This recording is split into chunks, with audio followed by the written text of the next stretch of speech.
jolla Jari on ratsastanut vain yhdesti aiemmin. Jarihan on tänään ratsastanut kahdella muulla hevosella, kerännyt ruusukkeita roppakaupalla emännän iloksi. Ja tällä kaprihevosella Jarin tavoite on päästä maaliin, ratsastaa 6. rata tippumatta selässä.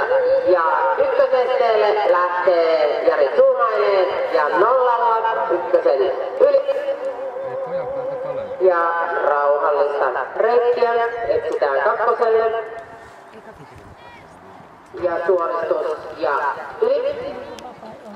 Ja sitten linjalle tähän tallin eteen, jossa yleisö voi ihastella ratsikon tyyliä. Innokkaasti paikka löytyy. Ja loistavaa työtä tekee Jari Kaprin kanssa. Ja vitoseste edelleen nollilla pääsee Jari uusintaan. Enää 2 estettä jäljellä. Mikäli nämä menee nollilla, nähdään myös toinen vaihe.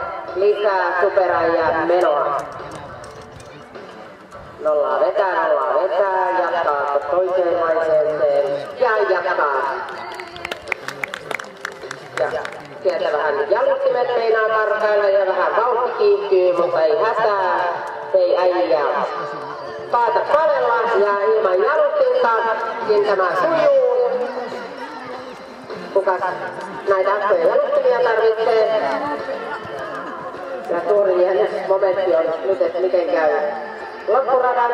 Sieltä 8 ylitettiin, 9 etsitään. Ja tikka tie kympille.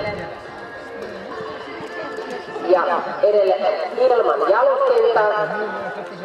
Kasvunen ilman satulaa tai ilman käsiä. Mutta äijiltä tämä sujuu. Ja numero 12